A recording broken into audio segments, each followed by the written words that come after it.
The car scene is in a very weird transitional point right now. Oh, yeah. Because of combustion, EV, everything like we talked about. It'll be interesting to see because the next generation, they don't get their license till like their 20s now. Welcome back to the Circle of Drift podcast, where we interview some of the most interesting personalities within the industry.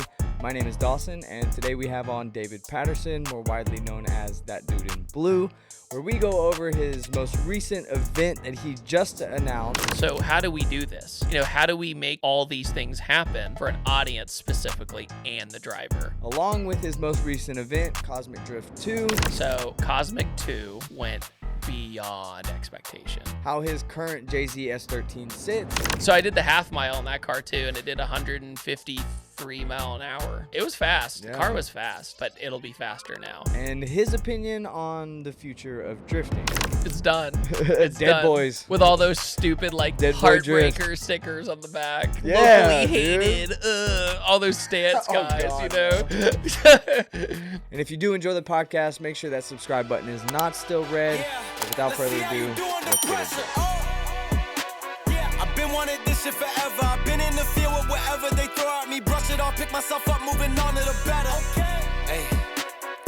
Ain't no errors, baby. It's a new era. one time at AMP when I was doing the radical stuff, and there's this one guy who was insanely fast, but very quiet, didn't say much. And I go into the bathroom, and AMP has like this beautiful new building, and I know this sounds very weird, but the bathroom is extremely quiet. Right, because it has like the sound wild, deadening and everything. So you hear everything when you're just trying to do your business. And this one guy comes in that I mentioned, goes, "It's quiet in here," verbally saying it out loud. I'm like, "Yeah, man." At least you said it, man. And then he lets out like the biggest fart. Oh, And he's like, dude. "Ha, ha." And then walks out. I'm like, race car drivers, I swear. Oh my God, that's hilarious. Yeah, it's like, of course, like he's be a fart in the wind driving faster than everybody else. Right, yeah. Oh, hell yeah. That's fucking hilarious. What a way to start the episode. I know. I I know. Of course, well, let me do a little intro. Yeah, get it done. Just like some announcements that I do have. But LZ World Tour, I am going to be there. That's coming up on March 22nd, 23rd. Be there. And then 20% off Second Nova tires. Before we get into all this, if you haven't, season's coming up quick, so get those tires so they're not showing up last minute or too late. And then grab a Grassroots Hero steering wheel if you haven't already. Maybe you're still on stock one. Check them out. Yeah, subscribe, hit the bell notification while you're at it. All That's the it. I won't housekeeping bore you stuff. too much. We'll just kind of roll into it. Couple of years in, what's your thoughts on hosting events? Well, I think the best way to start is start really small. And that Yeah. might be controversial to say. I don't know why it would be, but I think a lot of people, they don't take baby steps. They'll save up a bunch of money and then go rent a track. And then they're like, why did nobody come to my event?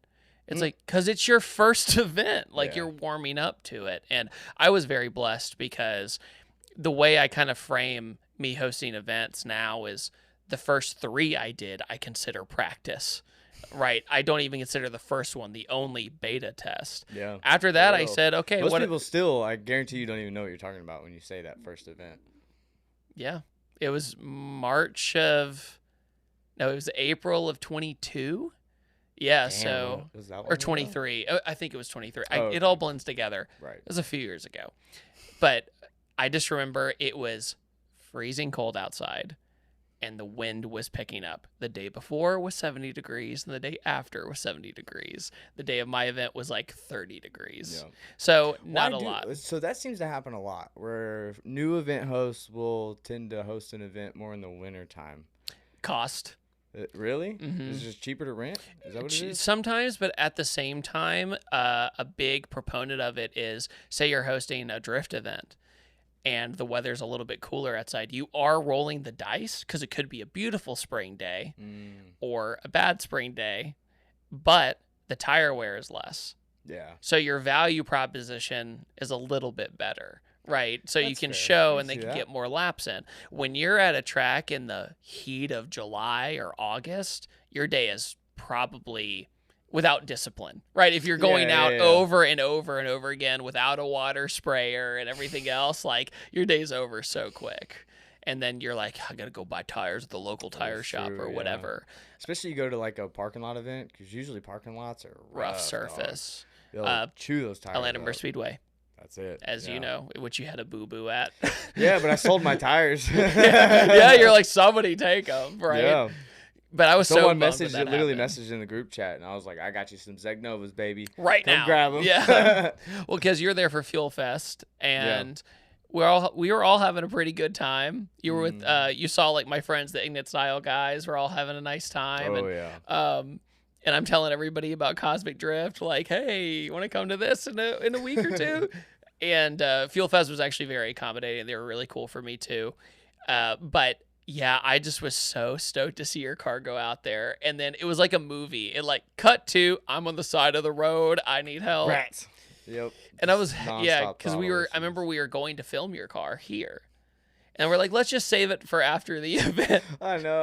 And then that happened. It's in pieces now. So. Oh, man. What are you doing to it now? Well, I'm putting an external gate on it for one, so I can get rid of the boost creep issues. And then we're going to go to surge tank setup from Fuel Lab. And then they make good stuff. I'm respraying it. Oh, new KVD nice. kit, all that stuff. So yeah, my 2J car that's had a 10-year struggle bus. It's always been kind of like the forbidden fruit. Like, one, it's always had problems. Oh yeah. But two, it's finally got like a fresh motor. It's getting tuned soon. I'm very optimistic. Nice. And with this event that I'll talk about in a little bit coming up, my brain started turning, and I was like, okay, let me think. So I'm a way better driver than I was when I started this car. Yep. I also have kind of fulfilled the destiny of that car, which was to be just a fun street car that was very pretty, right? That's it was true. fast, Yeah. It was pretty, and it worked. Well, sort of. But after that, I had all my other issues. Well, I was just walking in my shop the other day, and I looked at it, and I was like, maybe I should try to drift it. It started going through my head. Yes. And I was like, maybe I could hit up somebody like GK Techer, and now I'm going down the rabbit hole. Yeah. I'm adding angle to it and a handbrake and all that kind of stuff to it. But definitely for solo runs, right? Probably not a lot of tandem stuff because the car's just so pretty. I would feel too bad if it got doored in or something. So that's what my Coyote car's for. So I don't even know if we've broke down that car much in the past podcasts. Like, what is the actual setup of it? I know, like, wasn't it Hemi powered, or is it still? Oh no, so I have two 240s. Which one are you talking about then? Yeah, so I'm talking about the hatch. Oh, yeah, the hatch and the coupe. Now I'm on the right page. Everyone forgets because they basically have lived like 8 lives, right? And I always just bury them away because I'm like, it's gonna take me forever to fix and financially fix this, so just forget about it, kind of thing. Dude, it's like Evan too, man. He's been going through the same headache with all of his Z's. Like, he ripped off by shops, all sorts of stuff. Yeah, because you want to have faith Evan in people Shanks, and things. Yeah, Evan's a good dude. We've been friends over a decade. That's awesome. Yeah, we met in 2012. Really? Yeah, we were crazy. baby YouTubers. Yeah. Because we did very similar things at the time. We both did vlogs driving around town rambling. That's basically what we did. But that's how we met. We played Forza Horizon together and all that. That's the first cool. one. That's how old it is. Yeah. But yeah, with the JZ car, basically quick breakdown of it. I found it as a pig nose. It was a blown up single cam. Pulled the single cam out. And the whole plan was like, I'm going to do a 2J swap because a few friends of mine in Virginia did a 1J swap in like a week. So I was inspired by that. I was like, oh, if they can do that, then I can do this pretty quick. Yeah. Nope. Everything went wrong. Everything went wrong. And so years and years go by. Finally got it drivable, but it's on its 4th motor setup now. Good God. So all 2Js? Okay, why? Bad wiring, bad techs, bad execution. Okay. So if you go really into it, like ECUs would brick themselves, right? And it would blow the motor up, so stuff like wild. that. All Yeah. because of bad wiring? Usually. Yeah, usually wiring and drops in like voltage. So a lot of the times the cam sensor Bad wouldn't be grounding able and to stuff, like communicate with the ECU. Like Was it just a chopped together harness? No, so it was a legit harness. Some of them were wired backwards. No way. Yeah. By someone. I'm not gonna say, Like, but it's yeah. probably a well-known company, I assume. Back then it was, but they're not okay. around anymore. Ah. Yeah. So that's probably why. yes. Got it. Yes. We can jump on over. Yeah. So it's all good. But finally, I got a Powerhouse Racing bottom end for the car out of Texas, and then the head's got some cams in it and stuff like that. So Nice. it's way safer now. The first 2J I had was like literally I got from Japan and don't know what's done, yeah. or what the mileage or whatever its life was. Right. It was from an Aristo, the GS 300 here. Yeah. But yeah, we put that thing in and it still had twin turbos on it. It had built twins on it the first time. Holy and shit. They smoked like crazy. Yeah, and, I believe it. And they just blew it up. Yeah. So, but some mechanic in Japan, smokes cigarettes who every day. knows, dude? Just beating the dog shit on. Yeah, full Nakai spec, Yeah. But I will say, the times I did get to drive it, I have some good memories on that car. Like the first ever YouTube project car challenge I did it in. I drove Daytona in that car, the 24 hours of Daytona route. I did that. That's cool. I did Sebring in that car, which is bananas to think about because Sebring is bumpy as hell. Yeah. And I drove it in Vegas, at Las Vegas Motor Speedway for another project car challenge with YouTubers. That was like Rob Dom, Rob Ferretti, Matt Farah. Yeah, and then, the one before that was Adam LZ, Cletus, me, who else? Boosted Boys. Ah, yeah. Yeah, dude, it was a wild time. I don't know how the car made it back because the rules of the event made it pretty clear we were supposed to not trailer our cars. Oh, I was the only one who didn't. I drove from Atlanta all the way to Central Florida in the 240. And did all. I thought you meant from by the time we got here, we didn't have to trailer. I was like, you've got to be kidding me. So I did the half mile in that car too, and it did 153 mile an hour. Jesus. And it made 500 wheel on pump at the time. So it was fast. It was fast. Yeah. The car was fast. But it'll be faster now. But now I have no idea what to expect because I am mostly a naturally aspirated driver for drifting. So it's going to be an adjustment. Yeah. It's going to be a big adjustment in that car. Yeah, learning to keep the RPMs up was you're way harder. A little bit of a challenge in the beginning, but I like clutch work, so it was very easy to pick up on because I tend to use the clutch a lot, anyways. Yo, dude, when's your first event? What? I think it's in 2 weeks, something like that. But dude, have you even ordered tires yet? Oh my God, you're right. Dude, thanks for that reminder. I gotta do that. Yeah, no problem, man. Have you tried the Zeknovas yet? I mean, I've been tossing around the idea of doing that, but I think realistically I'm just gonna buy some cheap Walmart tires like I usually do. No, okay. No, we're not doing that. You've had plenty of seat time by now. You need proper tires. But what do you mean proper tires? Well, what I mean by proper tires is better grip, more consistency, longer life, and as weird as it sounds, even smells better. But bro, they're so much more expensive. No. Just use the Circle of Drift code. It's 20% off. Yo, wait, really? But what do I do for the next event? Well, then just use it again. I mean, you can literally use it all season if you want. Well, shit, you ain't gonna tell me twice. I'm gonna do that. Same goes for you, too. If you're looking to get your tires before the first event, maybe it's coming up quick, drop down below to the link to Zeknova Tires and use the code Circle of Drift to get 20% off. I don't use the clutch too much when I'm drifting. You're just stomping on the throttle. No, I just use throttle management. Yeah, I kind of steer with my right foot. Yeah. Trying to find the coaster. I think that might just because of coming from more road course stuff. Yeah. Because you're clutch, brake. I'm gonna brake my clutch. But it's interesting though when you drive a really well set up E36 or E46 that's NA and you have to clutch kick it.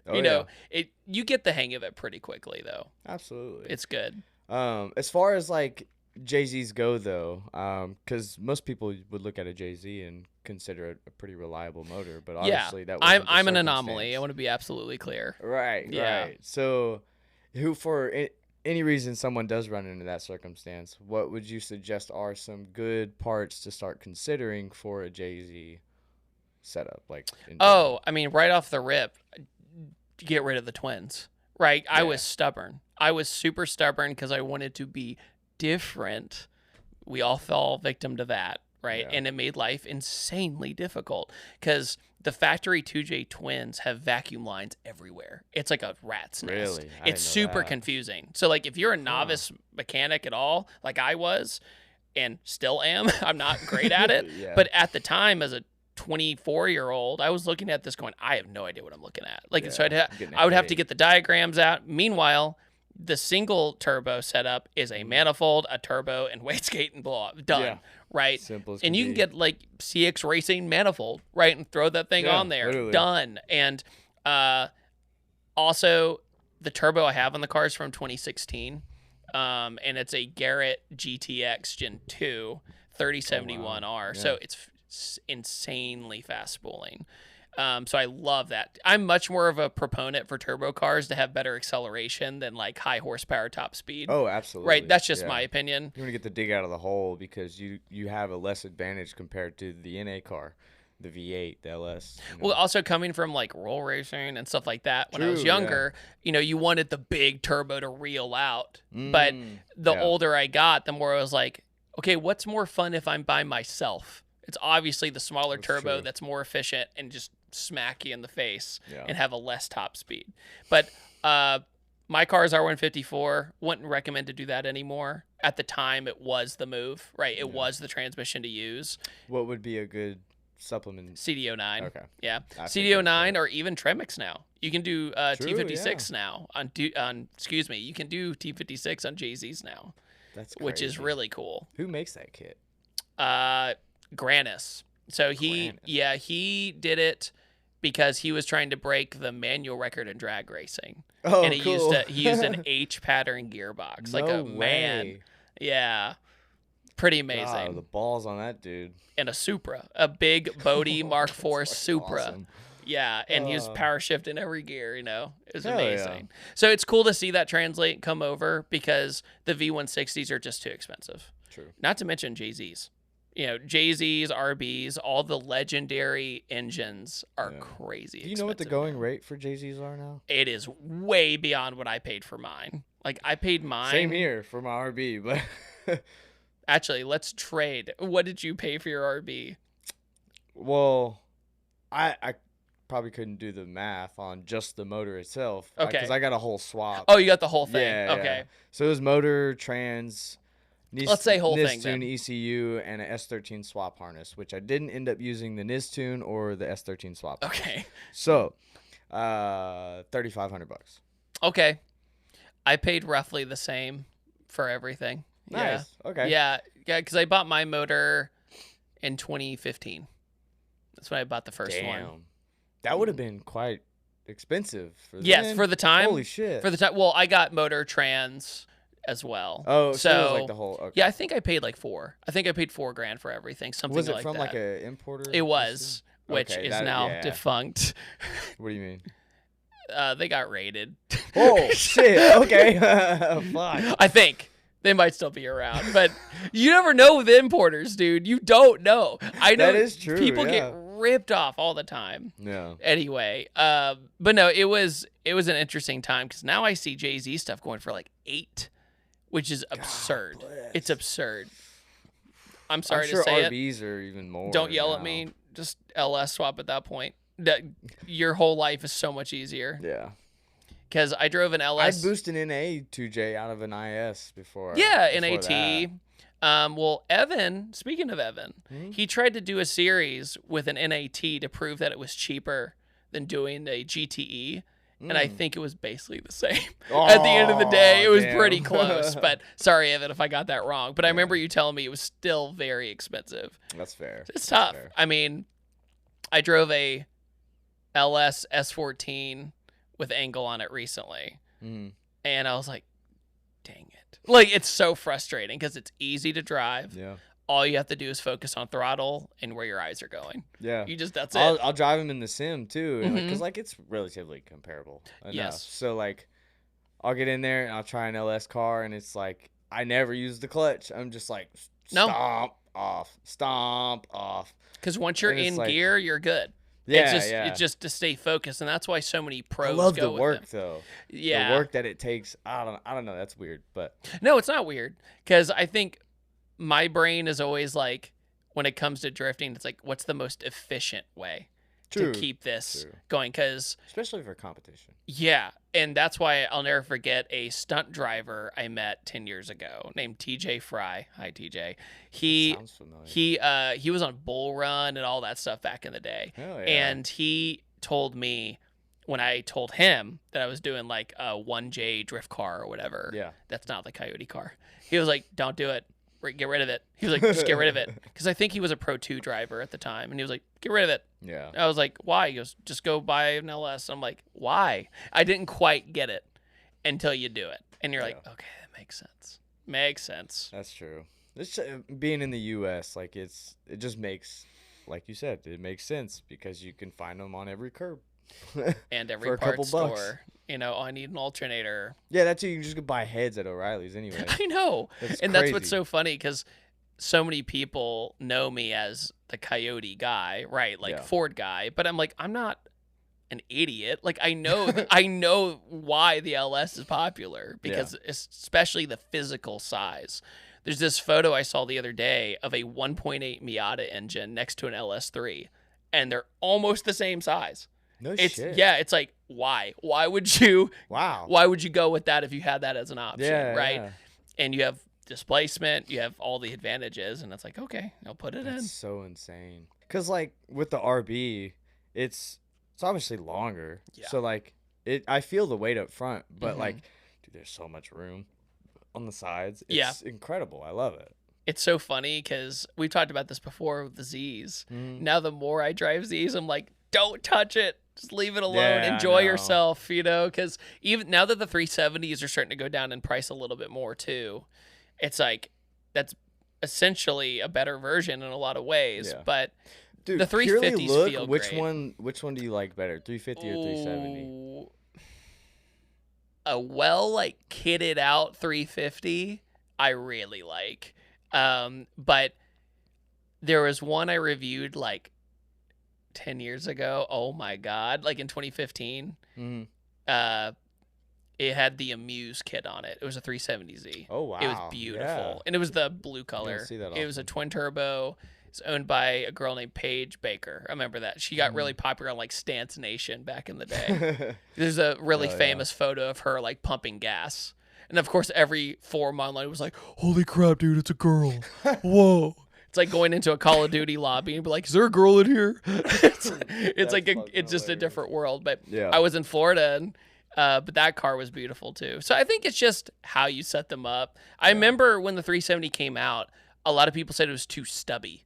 Like, you know how the back of it I kind see of what they comes mean. up abruptly, Mhm. even though they're both eggs, you know, but The computer mouth. right. That's it. Right. But the 370, if you find a really good setup one like at the Drift Mansion, like John's, John Right, David's, yeah. I love his. I could drive that car in my sleep. Mhm. And, oh yeah, they And I drive did it themselves. around the Drift Mansion Other with than no the Wise problem. Fab. I'm not a big fan of the way I Wise haven't Fab used that, feels, and I but don't think. Or does his car have? I don't even remember. I think they do. It had a big most of angle them on do, it. but But no, his car was really fun to drive, and I drove it at Nashville Superspeedway as well, and I sick. had a great time. Yeah, Yeah. it's amazing. Nashville It's just Superspeedway it's is hard to awesome. beat because the wheel speed the Z's get for such low horsepower is incredible.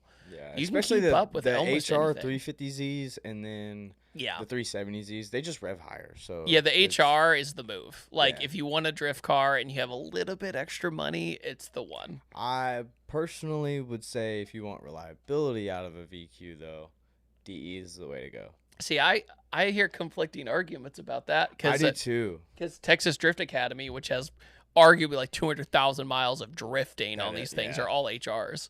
Yeah, So it's Josh's hard. cars are impressive. Yeah, I don't know. They do take really good care of them though. Yeah. Like they do a ton of maintenance on them 'cause Oh, they yeah. have to. What do you think about all these K series swaps coming out?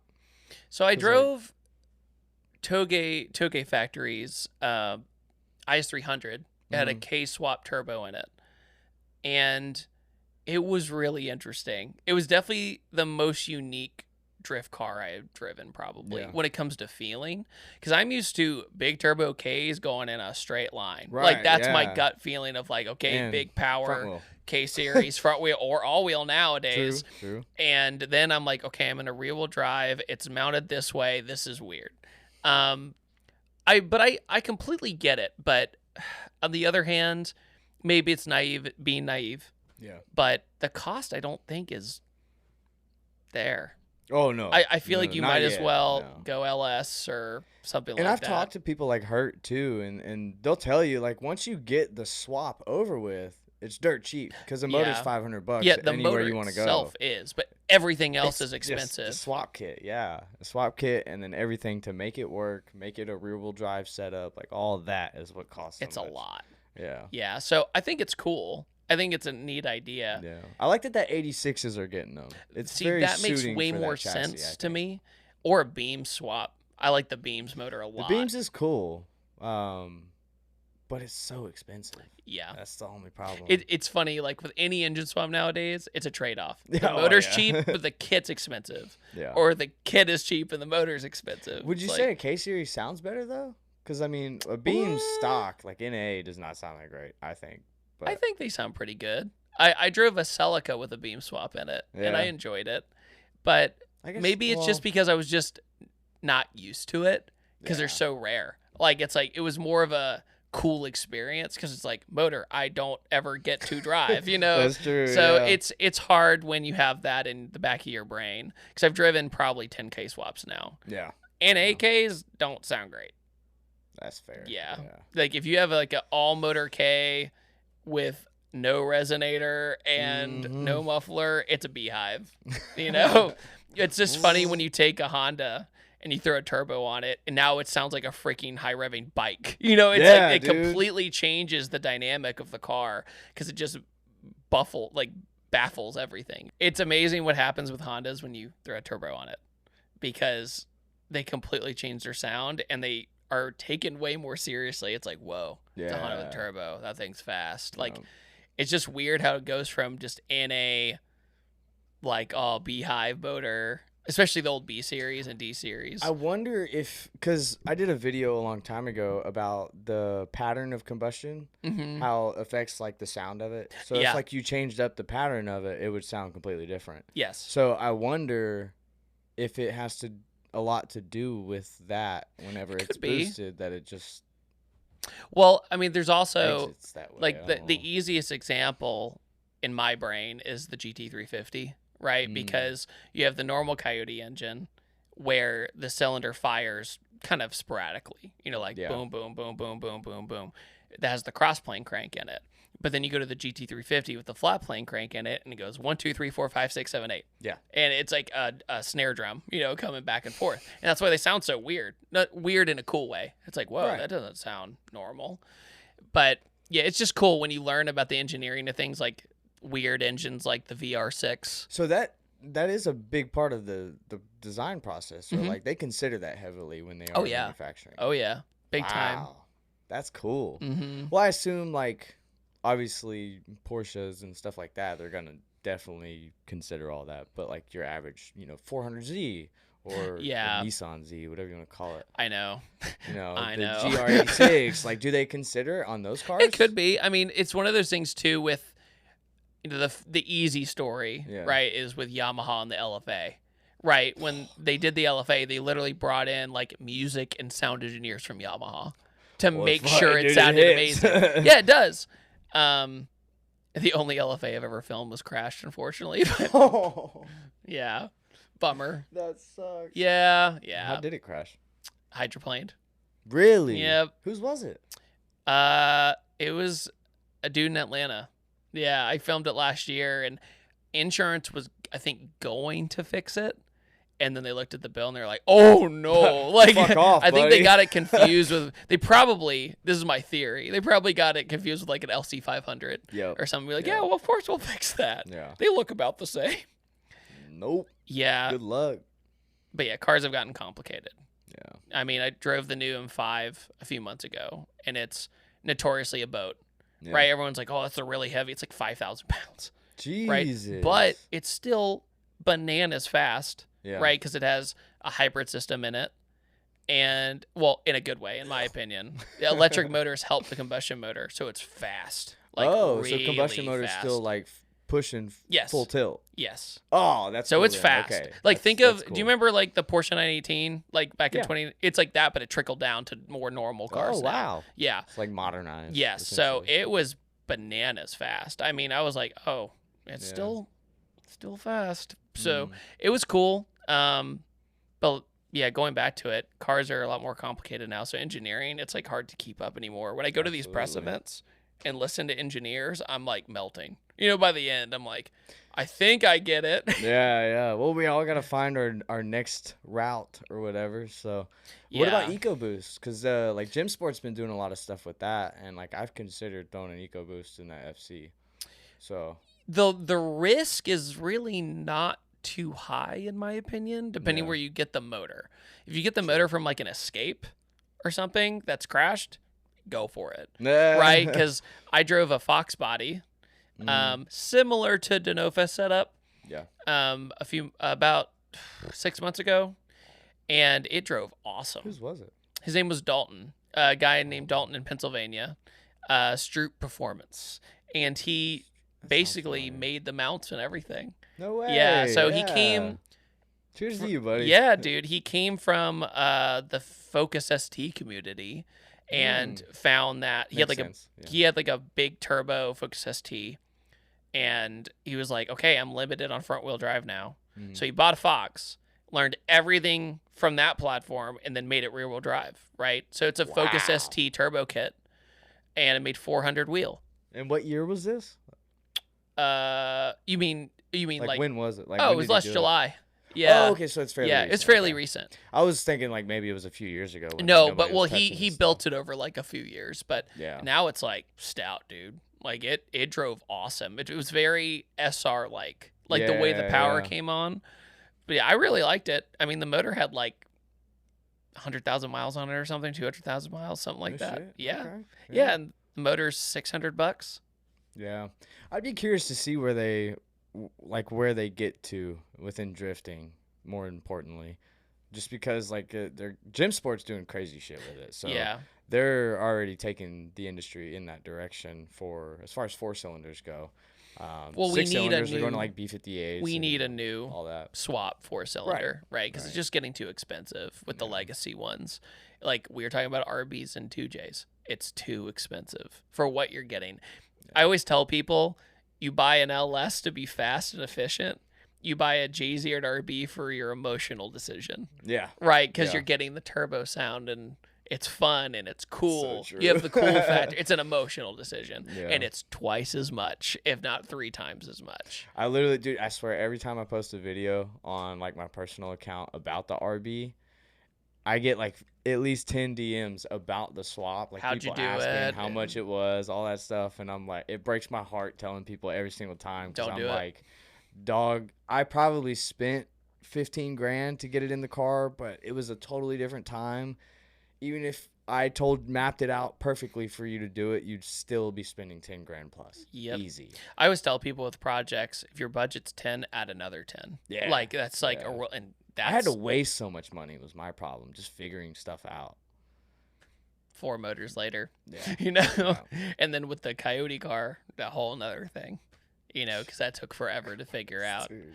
Yeah, I'm still figuring that car out because it has the Volvo electric steering in it and that kind of stuff. Yeah. So drifting a car with electric steering is definitely a weird thing to get around. Okay, so explain that. Like, what is your real thoughts on that? Because that seems to be not just a hot topic, but like controversial. Like, it's so far one way or so far the other way.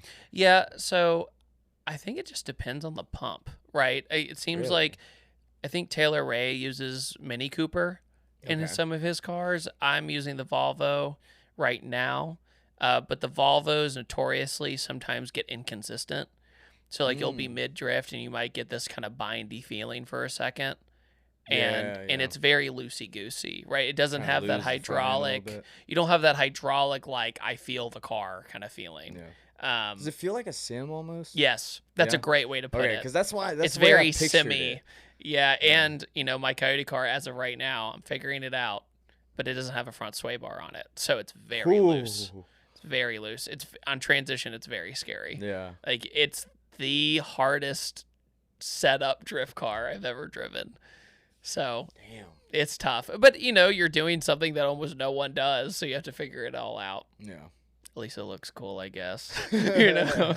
So on the topic of the electric power steering, what all do you technically need to throw that in essentially any car? So mine's mounted in the back. So mine is from, I believe, an S60 Volvo. Yeah. And you just basically hydraulic lines, fittings, all that kind of stuff. And so it's fairly simple. it's very, very simple. Yeah. Like what size are AN lines? I don't. Yeah, they're all AN lines. Yeah. Is there? I don't even remember all the measurements, honestly. But yeah, I could probably pull it up. But yeah, basically, it was one of those things where you put the pump in and you go, "What do I need?" Oh, okay, I need to order this. You just do it like one piece at a time. Gotcha, we basically made our own kit. At least that's the smart way to do it. Yeah, sure, buddy. Couldn't tell you how many times I've yeah. Oh, I should need about this much AN line. I'll do 6 AN, maybe jump up to 8 AN right here. Blah, whatever circumstances. Totally wrong every time. Yeah, no. I also have this little chip as well that with a screwdriver I can adjust the aggressiveness of it. Oh wow. So it basically. Oh yeah, that's right. Yeah, it adjusts how loosey-goosey the steering is. I still need to tinker with it more because I've basically only driven that car like 4 times recently. So I need to figure that out. And then got to fix a few oil leak in that car because somebody used Teflon tape, one of the shops. Nice job. And on one of the fittings on my motor. Yeah. What the fuck? I know. I don't want to get it. I'm just over it at this point, It's because with that car, it went through such hell and back that every time we test it, we find more bull crap. Like, why did they do that? Man. It's just, but at least we're finding it, and it's not too late. It's not like there's fuel lines right next to your headers leaking. That never happened. Boy. Yeah. What could possibly go wrong? How to start fires 101. Yeah, dude. Jesus Christ. Cars are fun. Yeah, for real. Well, I do want to ask. I noticed at the last Cosmic event, Chevy offered you to take the EV Silverado. So tell me a little bit about that. Sure. Because I am not an EV advocate me neither. whatsoever, but it seemed to impress you a little bit in the video. So I was legitimately impressed. Yeah. It's this weird crossroads, right? Because I'm not a huge EV guy because I think replacing digging things out of the ground with digging things out of the ground, it's this kind of paradox. And I've talked to a lot of people in the industry about the whole supply chain and everything. Yeah, there's plenty of podcasts that goes into it. We don't need to talk about it. Yeah. But either way, as car people, we're typically more combustion people. That's what we can say. However, basically Chevy hit me up and they were like, "Hey, listen, do you have any interest in driving the new Silverado EV?" And I was like, "Can I tow with it?" They're like, "You can tow without your hands." And I was like, "Really?" And to be fair, that's a cool feature, bro. Yeah. So because my brain went, well, what's a big deterrent of somebody going across the country to do a drift event? You're tired, right? Like, and I drove the GMC Denali that had the same feature. So I went to GM's Proving Grounds about 2 or 3 years ago, and I had to give my phone away. I couldn't take any photos, whole nine. And so I got in this camoed out truck, and they had a fully enclosed trailer, and I got to hands-free tow around the whole place. Damn, how much weight was it total? Did they tell you? It was heavy. I mean, it was a loaded. How long was the trailer? They can probably do the math. 20 feet. Okay, so it's probably about the weight of being loaded a basic down for enclosed an trailer. Yeah. But dude, I was so impressed with the Super Cruise that I was like, okay, this makes sense. Because the way it works is you have the steering wheel. There's an LED bar on top of the steering wheel. Okay. Now, what happens is they made it incredibly simple to understand. So you're driving. I hope so. No, as in to activate it. It's not Okay, like you're okay. going through a bunch of menus and whatever. Fair. You hit one button and then you hit another button. So you're sitting there, you're driving normally, the LED bar is blank. Okay. There's no lights on it. Driving normally. Okay, well, I want to do Super Cruise, which is the hands-free, assisted, whatever. Yeah. Okay, cruise control, Super Cruise. The light turns green, and that lets you know the ECU goes, we're good. So you put your hands on your lap like this, and there's like eye tracking, like all this. So if you start nodding off, your seat will vibrate and all this crazy stuff. And at any time, you can grab the wheel and change lanes yourself or whatever. Like, and when that happens, when you turn in, the light turns blue. It blinks, going, "Hey, this is you right now." Yeah. It's like Then it's you giving go back into control. lane, chunk, it like locks back in, green. What the And fuck? what's even crazier, it'll go around and change lanes for you. If you hit the blinker, it'll go around a car and go right back around it. So like you'll hit all the right, that's pretty cool. So, man. but imagine like you have a 9-hour trip. Okay. Well, most of it's highway. Mm-hmm. Okay. So let's say you do 3 hours in Super Cruise. That's a lot of exhaustion taken off someone. Oh, absolutely. Right. And the other thing too is I know people are like, "Oh, I'm scared to trust it." I get it. But well, I would be too, just to put it in perspective, because like you rent a car, Yeah. and you go out of town or something, and it has that fancy intelligent cruise control or whatever, and it has like the lane it starts keep throwing you assist. around. And dude, it just bounces you back and forth It's in the not like lane. that, It's though. terrible. So the main thing that sold me was in the ECU itself. The way they explained it to me okay. was that they had like 300,000 miles of road recorded in the ECU. So it's hard data. It's not an Whoa. AI thinking the whole time. It's hard data. Holy So the shit. ECU goes, "I've been here before." Like it knows like where you are. What I do like too is that it won't let you do back roads. It won't let you do exit ramps. It won't let you do any of that. That's kind of. It basically goes, "Look, we know humans are better at this. Like, let's just do that." Yeah. So when it comes to highway We don't cruising, want a it was lawsuit. right. When it comes to highway cruising, I felt actually pretty safe. That's so incredible. I towed that hands-free to Cosmic. And Wow, yeah, man. and what was even crazier was it towed really good. I hate admitting it. But do you remember the Chevy Avalanche? That weird truck Absolutely. thing? It's a lot like that. I almost bought one for Yeah. my first tow rig. So you know the back seat, how you can like throw it down, and the window, you can take out the rear window? yeah. By the way, totally underrated tow vehicle. Oh, really? If you want like a cheap tow rig, go get It's one. their of those. LS, aren't It's- they? Yeah. Yeah, it's a 5.3 LS. It's essentially a Tahoe. So Yeah. it's on a truck frame. It's not like the best rear suspension for Sure. towing, but like, you're towing a drift car, a few tires, simple stuff. Easy peasy. So You get so many features in it. But the Silverado EV, you could do that. The same thing. Yeah. You could take the window out. You could put the seats down. It had a place to lock the window in. It was great. And it had like 700 horsepower, right? So you would tow with it, and it was like the trailer's not even there, and you're like, That's oh. crazy. So it's kind of like what they did with the Hummer. It was just a It's the same revamp of chassis, the I believe. Avalanche. Yeah, I'm pretty sure really? it's the same, which makes sense. Because what I think GM did was they built the Hummer as like the Halo, and then they used that platform for everything. Oh. It drove a lot like the Hummer did. So I was like, That makes okay. sense. But here's the catch: is when it comes to towing, the range is kind of all over the place. Yeah. You're kind of like, how That far was my can I next go? question. You don't really know, because the number sometimes will say 280 miles. Yeah. And then you're like, it hasn't changed from 280 miles for a while, right? So it's either That's regenning from frightening. braking, because it can gain energy back from braking, right? Or it's just like, I don't know what's going on. So that's the one downside. So if you like mostly stayed local, It it'd would be work. awesome. But It'd be like awesome. a long distance trip, it would be a Get problem. a diesel or a gas engine. Yeah. So Yeah. we're still not quite there yet, That's because crazy, it took a though. long time to charge, like a long time. I'd be Yeah. sitting there for like an hour. Because like when the Lightning came out, it was like a dude got 50 miles on a full battery towing a boat, like a Yeah. 22-foot boat. Yeah. That's The awful. the F-150 Lightning, I will say, is probably the most, as of at least for that time, Yeah. it was probably the easiest transition, because it still feels like an F-150. Like the interior It still still looks feels like it one. still looks Yeah. like one. It's not too big of a jump, but Isn't the it range. still technically the same frame?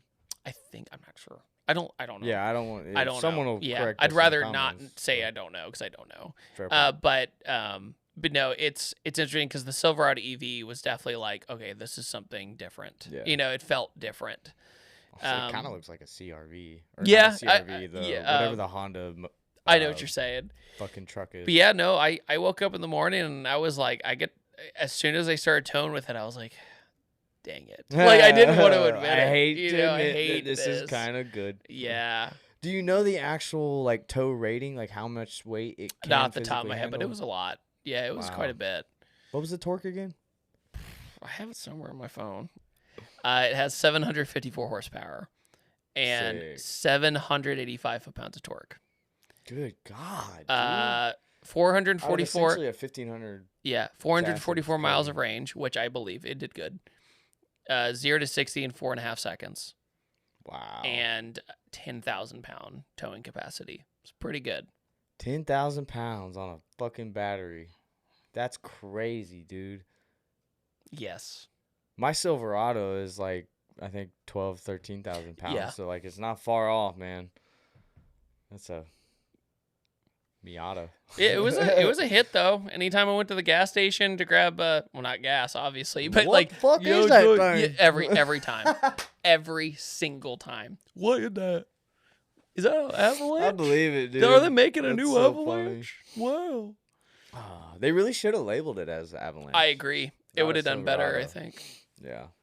But that Silverado name, I bet you love your truck. You're like a rock. Oh, hell yeah. All right. Well, actually, so that we get some context before we jump Sure. into this new style event that you got going on, how did the last Cosmic event go, and like, what was your wrap up after the fact?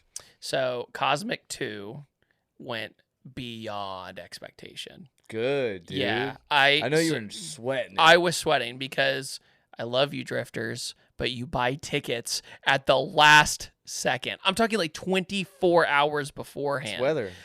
Yeah, but I Weather was issues. like, what's going on? Yeah. And Cosmic That 1, broke. was like a proof of concept. Cosmic 2 was like, okay, we did it. Like, this is it. And now we can just improve from there. But the best feeling was the photos coming out of it and people accusing it of being AI. They're like, no Really? drift event looks that cool. And I was like, Oh, yeah. dude, that's gotta feel so. Nobody good. has an inflatable astronaut on top of a carport. I'm like, yeah, Did they you keep do. that thing? Yes, I have it. Ah, It's- yes. No, because it was one of those things where to rent it and to own it was about the same. So I was like, might as well have one made with I Cosmic remember you on saying it. that actually. Yeah, so it'll be like a kind of a mascot for it and all that kind of That's stuff, so right? cool. So, but yeah, the photos that came out of the carport and also the track looked better. Everything looked better. It's so awesome, dude. And we had almost double the attendees as Cosmic 1. So I was really stoked about that. So everything went well. That's Long just story short. spectators, you said. Spectators, yeah. Wow. Yeah, we had 150 drivers. So it was pretty good. And people got seat time. Nuts. So there's a guy named Dylan who's at the track. Yeah. He killed it. He was the guy sending people out. Good. He was on it. Good. Like, that's what destroys a drift event, is sitting around. Like, why is this taking so long? Oh, I can't stand when a flagger's just standing there and like not, because like I understand things happen on track. Yeah. But it's your job as That's the different. flagger to like relay that to the drivers. so Walk that we down the know. row. It Yeah. doesn't take a long time. Don't even need to. Yeah. Half of us can understand a half-ass hand signal, bro. Like- Swan is fucking amazing at it. Yeah. He yeah. can do fucking whatever, and you're the 20th car down the pit row, and cool, got it, thumbs Yeah. up. Like, Yeah, but what's so amazing and so funny about it is Yeah. the way my events always turn out is the left lane is for single cars to practice on their own, and the right is for tandems. And depending on layout. yes, If you start on the left side, correct. I would say opposite. Yeah, so if you're but, going to you the know what I right, mean. opposite. However, it then becomes an understanding about halfway through the night, especially after the halftime show, where it's like, you're just going to go. Like, it's one Yes. of those things where, hey, man, we know you don't want a tandem, but just to get the traffic going, we'll You give you a gotta little go. bit of space. Go. Yeah. And that also keeps the energy up too. Dude, I think it's really good for those guys though. It teaches them to keep their eyes up, bro. And to be brave. Most new guys are just like stuck right over the nose of their car and they don't look up. Yeah, because basic United States driving brochures didn't Yeah, tell people to man. look forward. They just don't. It's crazy. Yeah. So you go to a racing school, you're like, why weren't we taught any of this? It's insane. Yeah. Drift Indy was really good at it. No Star Bash. I mean, they were just fucking sinning. That's the way you cars. got to do it. It was literally like you just didn't hop in that line, or you made sure you waited until you could get in the back. Yeah. Let everyone go in front of you, dude. Yeah, it was. They were just nonstop. Yep. Which I love that. It breeds good Yep. drivers, I think. I did the biggest tandem of my life too. I did 5 or 6 car tandem, so it was Good like shit. the That's biggest one I've awesome. ever done. So it was pretty cool, and I was leading, so no Damn. pressure. Yeah, it was awesome though. Oh, It was great. It's a butt puckering moment. Yes. But Cosmic takes a lot to plan, right? I'm It takes a sure, lot to man. plan. It's only once a year. It's all I have time for once a year to do something that big. And Is it takes it like shut down that event? You get a week off and then back to planning? No, I go right back to work. Ah. Yeah. Well, the thing is with Cosmic is that the day after the event, I go back to the track and I tear it all down, right? Oh, that's true. Yeah, so that's it's true. and it's so sad. It's like you built this amazing tunnel and everything, and you're just like with zip ties and clippers, like, Yeah. and Yeah. it does not take long to tear down. It takes probably 3 hours. That's everything. Compared tear down's to easy. compared to setting up, which takes like 4 days. It's like completely So different. crazy to think about. And it's when I say 4 days, it's usually right around when it gets dark, Yeah. right? So we're doing that until like midnight every single night before Cosmic, because we need to see how the lights look, Man, right? Yeah. And so I was just having midnight thoughts once again, like, okay, what does a racetrack need to survive and do better? Mm-hmm. Spectators. That's Right. the number one thing. And the problem with a racetrack is most of the time you only make your money maybe 2 days out of the week. It's not like a normal business where you go to a restaurant and they have customers every day or whatever, Yeah. maybe. But you know what I mean? With a racetrack, it's like, okay, how do you get people to consistently come back? You make an event that's fun to watch. Yeah. That's a problem.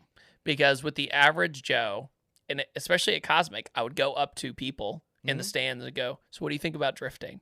What do you think about this? That's cool. The families don't get it. The people who are there to support like their husband or their wife or their drifting or whatever, they're like, yeah, they're just having fun out there, whatever. So to them, they don't quite get the point of it. Yeah. Because it's not like a road race where who gets the line first, or NASCAR who wins in front. Yeah, who it gets just looks pole chaotic position. to them. Right. Well, also, why are they wasting tires? Blah, blah, blah. So I was just trying to think of something that was easier to set up. Mm-hmm. A spectator who's not a car person could understand. Yeah. That was fun to watch and entertaining, and didn't have a ton of tire wear, but you got some okay, decent seat time, and it was fun and competitive without bashing your door in. So That's I'm true. going through all this stuff in my brain going, so how do we do this? How do we make all these things happen for an audience specifically and the driver? Yeah.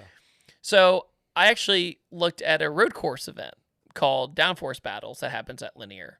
Mm-hmm. And I looked at it and I was like, how Wait, funny. You just said road course event at Lanier. Yeah, How so does they that do. make sense? So what they do is they do 2 mirrored courses and they go head Oh, to head. okay. Yeah, okay. yeah. So That's more of what an you're like. autocross, but Like a Gymkhana I'm sorry, style that's what I thing. mean. Right. Well, I'm at Downforce Battles and I'm watching it and I go, what is this missing? Mm-hmm. And so I went back to my house and I thought about what's the coolest car thing when I was a kid Yeah. to watch. And when this is like 10, 15 years ago, I went to Disney World with my parents and they had this live car show called Lights, Motor, Action.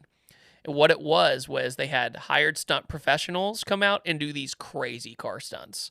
Oh, wow. It was awesome. kind of like that Hot Wheels thing they do. Yeah. Over in like. Yeah, so what they wherever would that do is they would do these segments to where, like, they had this one in my brain. It was called the Drift Ballet.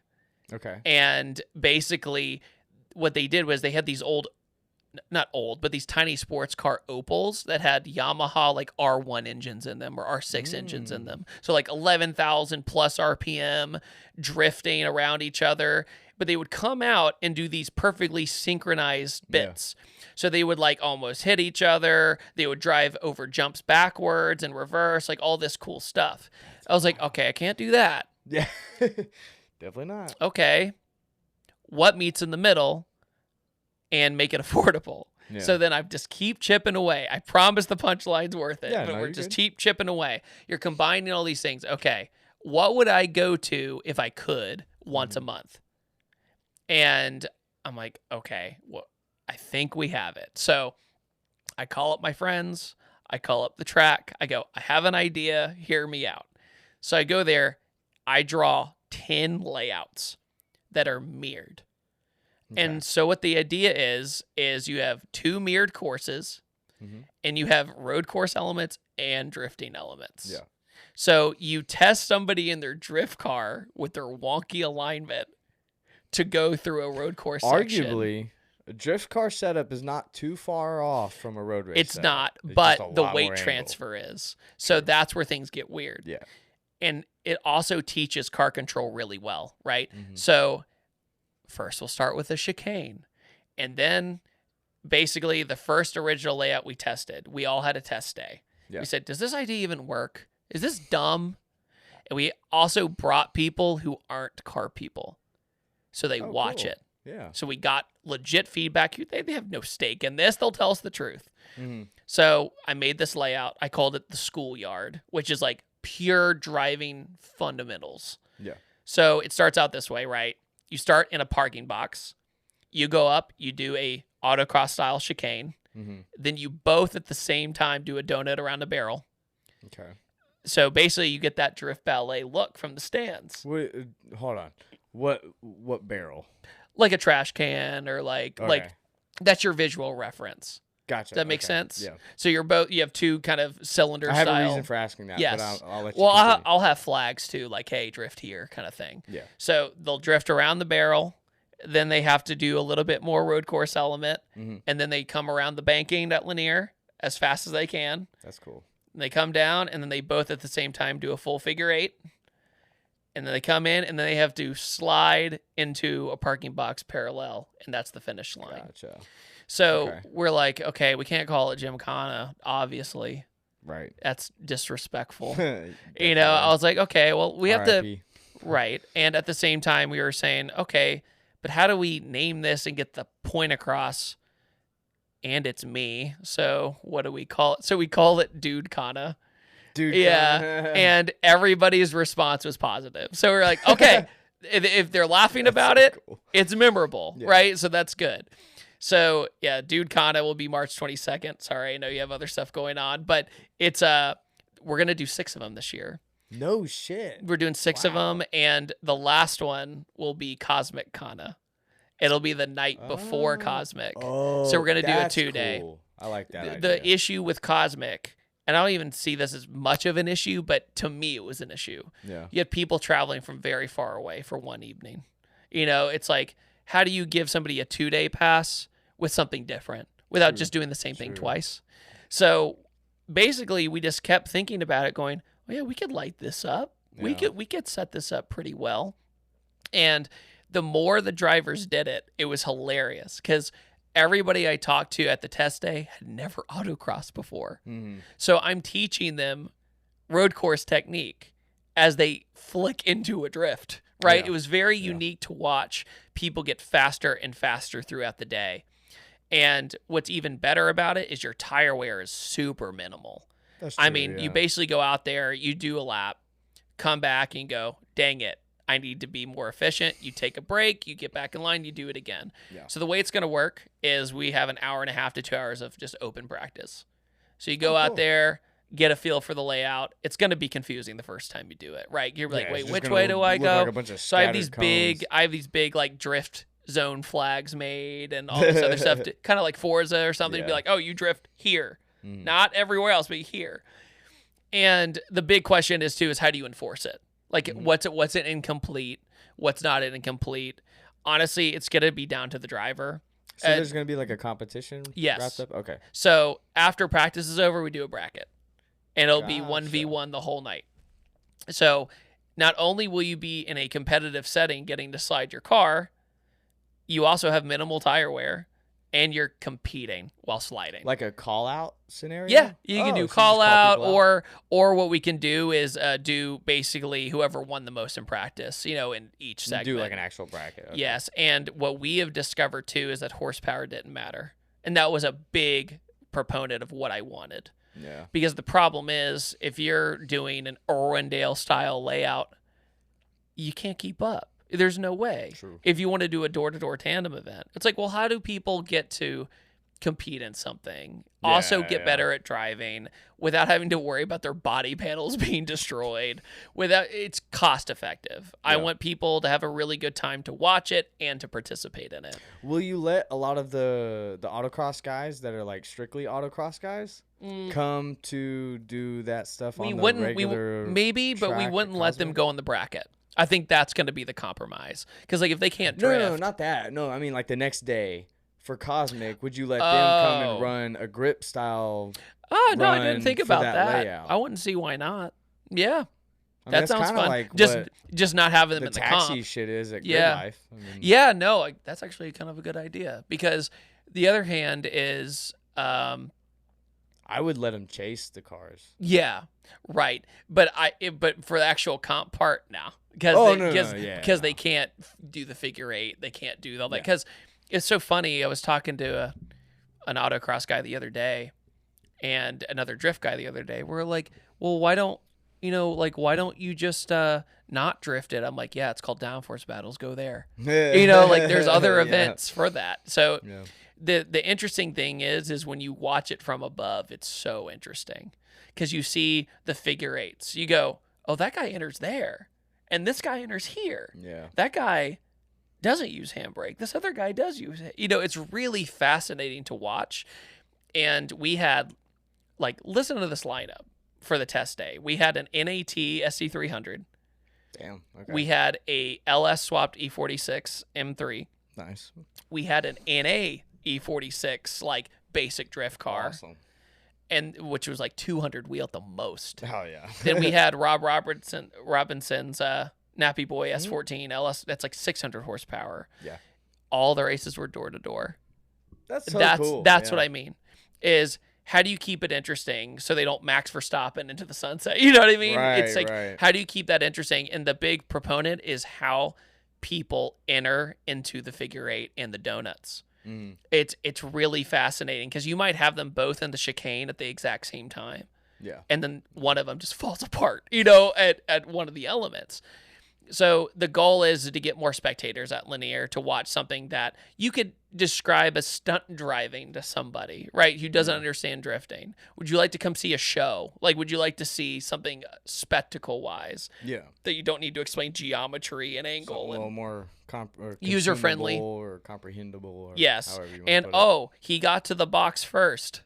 Yeah, Got yeah. it. That's the other They'll thing. have certain moments that they can cheer for, I guess. I'll show you but- footage of it after this, but No, I've yeah, actually, I know exactly what you're talking. I've done one. I've been to one of those. There's Barry here does I think it's just Slide Factory now is what it's called, but it used to be called something else. I don't remember, but I did one when he first started it, and it's more set up just more autocross. yeah, But you can drift it if you want to, certain areas. you're not gonna win though. And- That's the issue. Yeah, yeah. I personally since I know you're cool with feedback and stuff. Yeah. So I'm okay with saying this, but I personally didn't enjoy it as much. It was cool for 5-6 laps, and then it was just kind of the same thing. But were I you think a made lot to of drift, it- and were you racing somebody else at the same time?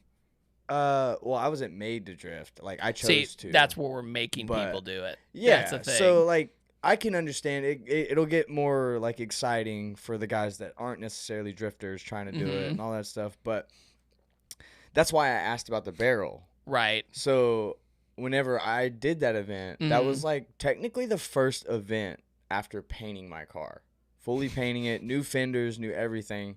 And where we had to do the figure eights was those big ass wire barrels. Oh no, nothing like that. They're perfect No. height for your fenders. Yeah. And as a drifter, I'm gonna try and get as close as possible on yeah. my figure eight and just barely nudge it.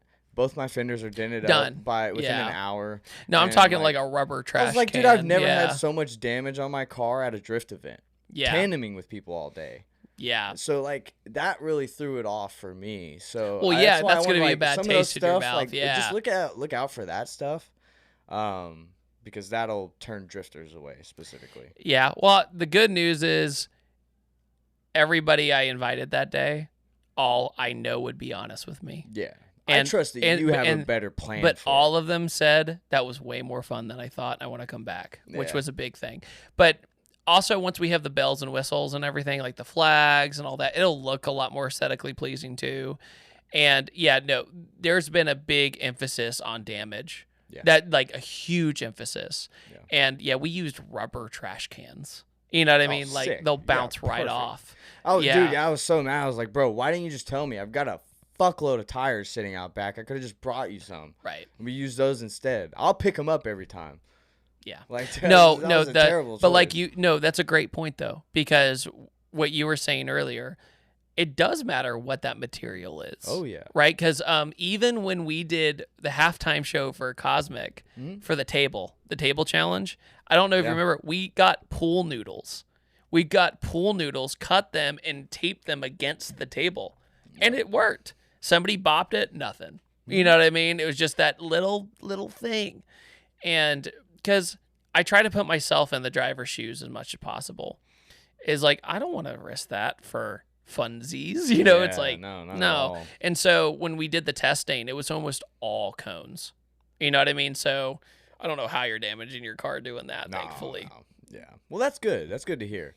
And it adds some extra clarification to those guys. Oh yeah, are please, considering that. please, yeah. Because yeah. like that thing for him has almost turned purely into autocross where Yeah. he does it alongside his drift events. Yes. So that it's just separated, but it's at the same event. So like Is that the one at Nashville Super Speedway? yeah, he does it there a lot. Yeah, I did it there. I didn't do the autocross part. Did you hear about the guy in the Camaro that time there? Guy What? died in the Camaro. Whoa. He was waiting in line to do autocross. Had a heart attack. So it wasn't even car. And the related. flag guy was like, "Hey, go, buddy," and he didn't go. And he's like, Ambulance took him away and brought him back to life, saved his life. No way. Yeah. And we went, so Dude. we go into the garage, and what's the gentleman's name who runs Slide Factory? Barry. He's awesome. Barry Clapp.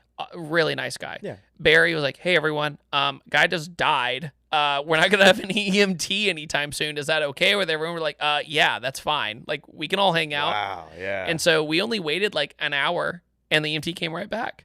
So That's it was cool. Crazy, dude. Yeah, it was I a didn't even know crazy that. thing. It was nobody's fault. It's just the guy had a health issue. Yeah. Crazy. Well, speaking of obstacles, I have to bring this up. What's been going on with Lanier? What you mean? So like, there's obviously this doesn't have to do with obstacles, but the dude in the yellow E36 that got like kicked out.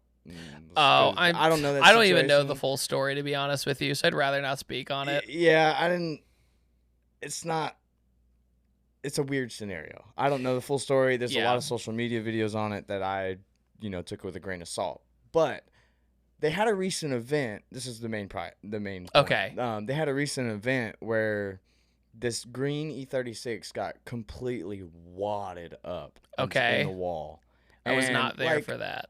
He made a mistake. He started too shallow and was climbing the bank. Okay. And got sucked into the wall, essentially. Yeah, it happens. Yeah. Yeah, it happens. But that's you tap, and then it brings your front end, and you just keep gliding across the wall. Like, it's pretty manageable. You can get past Yeah. it. Doesn't damage the car that much. Sure. It's bad, but it's not horrible. This dude's like, I wish we could just pull a video up. Yeah. But that'll take too long. I mean, it's bad.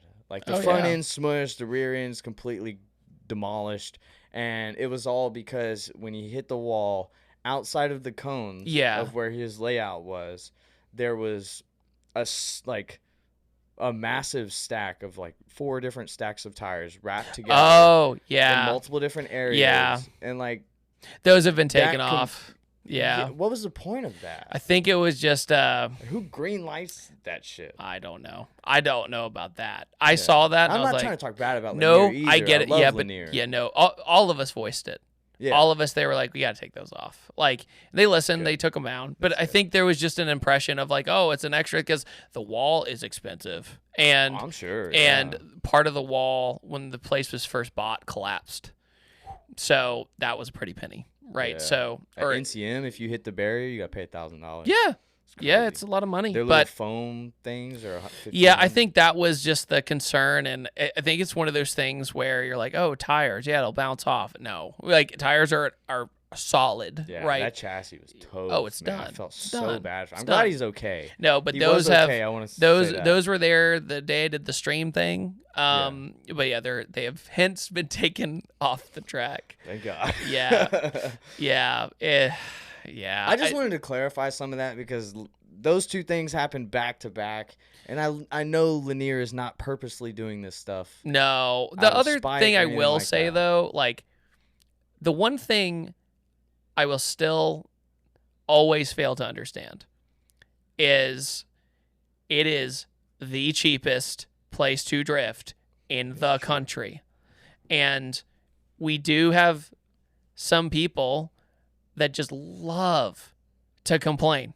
Yeah. I don't get it because maybe it's because I'm fortunate. I've gotten to go to so many different events. It's like the track is so good. Like the surface is good. It's a great place to go if you're a local. And yes, like people make mistakes, but track days are few and far between in this. Like tracks are going away, right? So we have drifting every Friday, every single Friday. Who else does that? And I think it might be one of those things where maybe it's too available. You know what I mean? It's like, oh, if I can't go this Friday, I could just go next Friday. Right. I think it might be one of those things. There's no FOMO. Right. You kind of have to build a little bit of a sense of urgency. But yeah, I'm very much like puzzled how I apparently am like one of the only people who can communicate with the track and everything go great. I'm like, did you not have like just talk? Voice your opinion in a professional way. Simple. And yeah, screaming matches by either, it doesn't work, right? Yeah. Obviously. But long story short, it's a great place to go. Like, I really enjoy going there. I always have fun when I'm there. Yeah. And they've been really good to me hosting events. And yeah, you do negotiate. You do talk about things, but you're not going to get anywhere in this world being a dick. You know, it's you know, so it's just, it's a very bizarre time for drifting in that aspect in the Southeast because it's like, true. I think people do have the impression that Caffeine and Octane is like some big corporation. It's like 5 people at the most. Oh, I believe You know what I that, mean? yeah. It's just a brand. It's a brand Yeah. that does really good car shows, obviously. But they took a chance. They bought this track that was failing. And yeah, there's a lot of learning involved, Yeah, right? They're trying to make it work. Trying to make it work. So Absolutely. but all I know is they've been super cool when I have a wacky idea like Dude Con, they're like, why not? Let's try it. Screw it. Try it. Yeah. You know, and we'll see how it goes. And we'll treat this first one kind of like a beta and be like, all right, what do we learn? Well, we got to fix. We got to do that just like the first time, 3 years ago. So I'm really excited about it. What that means is leave as many comments as you can with plenty of feedback after the fact so that he can make all the necessary changes. Yeah, after the event, please, because I've heard it all before the event. Oh, Like, yeah. I've heard it all. Because, okay, I'm just joking. But it's funny because I've talked to some drifters who are like, well, why wouldn't I just, like I said earlier, why wouldn't I just drive it normally to win? I'm like, then you're DQ'd. You know, duh. Yeah. And, but I think it's just whatever track you're at, just try your best to support them because they're not going to be there much longer usually. Support your local track. Yeah, that's for dude. Sure. But no, it's but I think Dude Con is gonna be really fun. I think it's gonna be really fun because we went to dinner afterwards and everybody started asking me questions like, so That's good. how do I enter this corner better? How would I get faster here? What did I do wrong here? And it was so funny. Justin Lee, who's like an absolute homie. He's a local who drifts there all the time.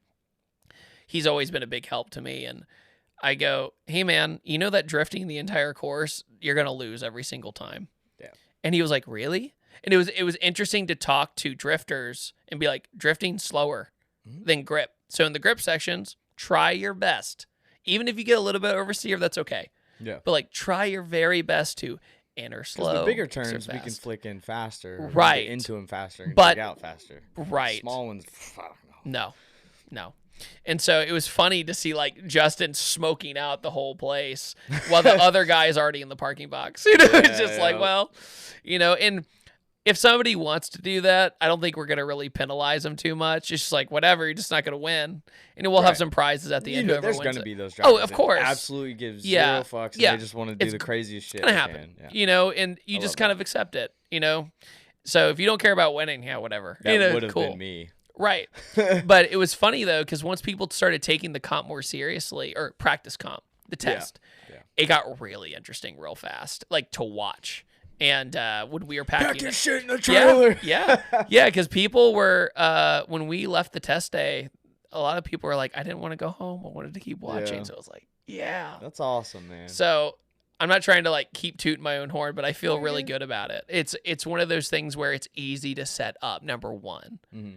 And it's affordable. That's like what we need.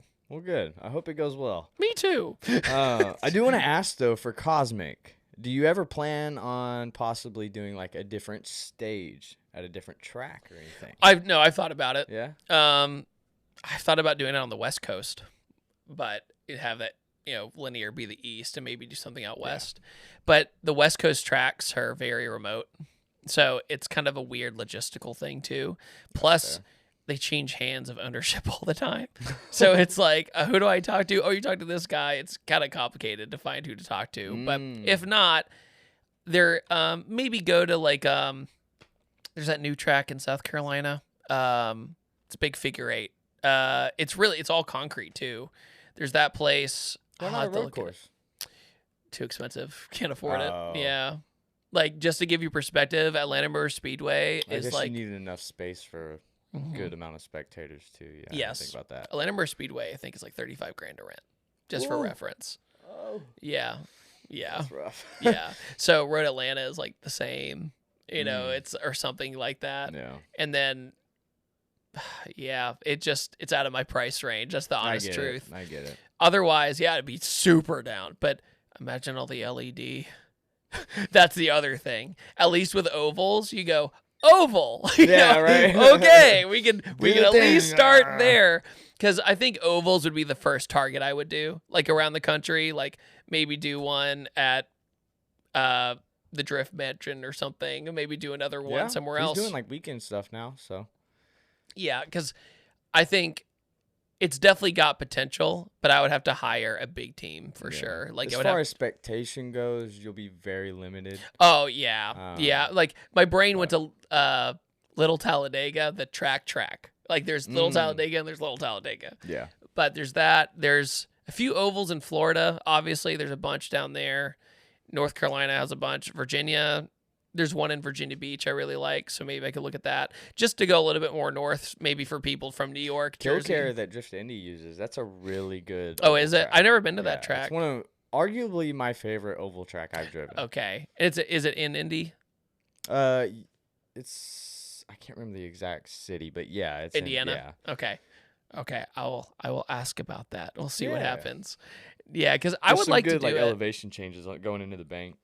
It'd be interesting though to do it on the West Coast, I think, because of the dance music culture. Because you could really hybrid that, because it's so big there. So if you could somehow market it that way, and be why hasn't nobody done that concept, but an emo version? Well, it's like taking emo night and drifting. We all came from that. Majority of us drifters came from that era. Well, how would so okay, you have blank check. How would you design an emo drifter? Don't ask me. No, dog, for fun. Let's think about it. We'll do that right now. I don't have the first clue. It's fine. So let's talk about it. Okay, let's say in theory, your marketing of emo drift night, whatever. You got to make everybody wear black. I don't know. You start there. okay, how do you do that that? anyway. I know that's Easy, that's done. I don't even have to right? say That's anything. my point. Ta-da! So yeah, okay. So then you go, all right. So we need to have either a playlist or some bands come that do covers. Okay, great. We got to build a stage. Okay, Hit how up do we Elijah. do that? There you go. There, you have a cover band, or you have something like that, or you have karaoke. Yeah, That'd be great too. Karaoke would be great, fucking sick. right? And it's Or literally just a DJ playing the best early 2000s hits. Have you been to or emo whatever. night? Some around. It's fun. Nashville and I've stuff, done it yeah. before. It's fun. I've done it like 2 or 3 times, but that concept, but driving would be interesting. That, and then let's see here, lighting. I don't know how you would do lighting, but I think the problem is I think we just did the entire event, right? It's like you have the DJ, the stage, Yeah. that, and then maybe just some inside joke aesthetic, right? Yeah. Like you have people dress up, or they go to Hot Top and get studded everything, you know, Bro, that you would know, be so studded funny, belt dude. everything.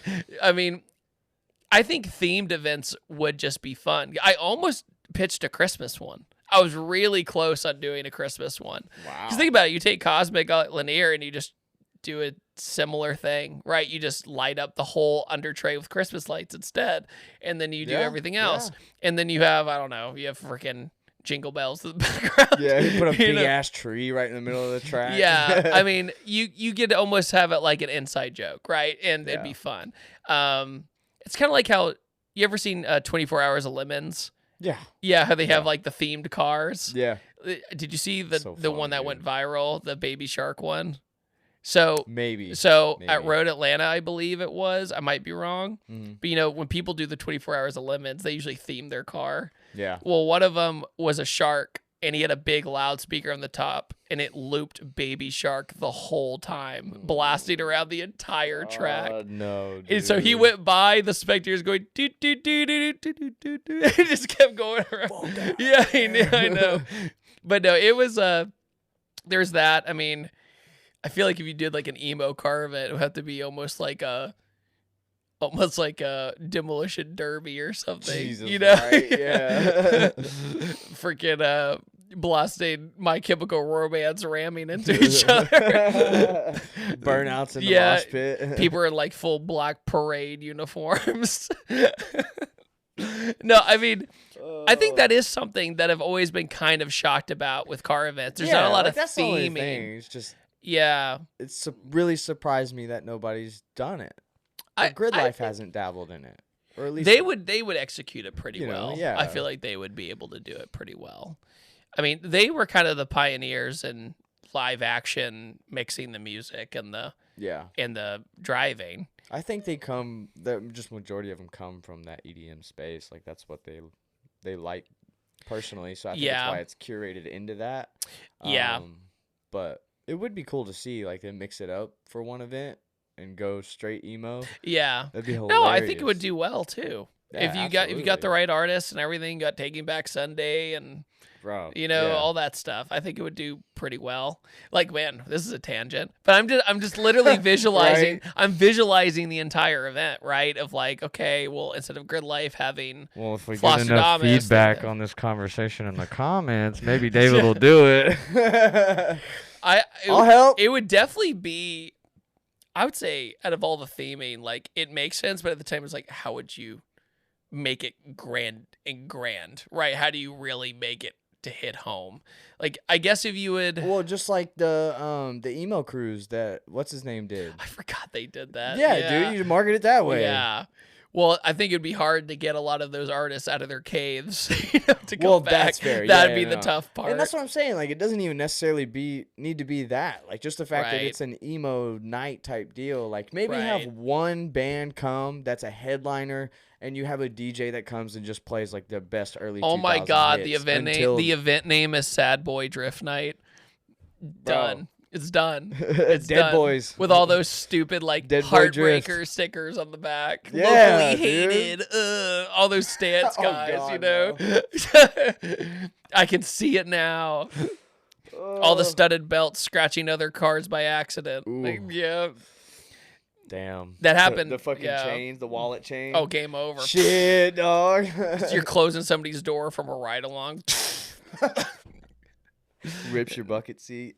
What would be, I mean, because Payne has the karaoke, right, and everything at Drift Symphony. Yeah. So you can't, no, that's his thing.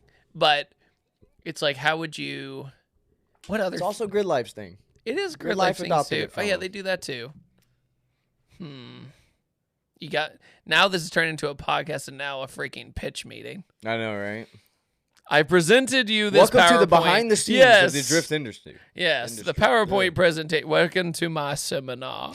You know, I imagine like going into like a Hot Topic and giving them flyers. Hand these out for me, Right? Like- Dude, yeah, can I put this on your front window? Yeah, please. I'm begging you. I'll pay you $5. I know you don't want to work here. Please. You can come get a free ride along. Does it work?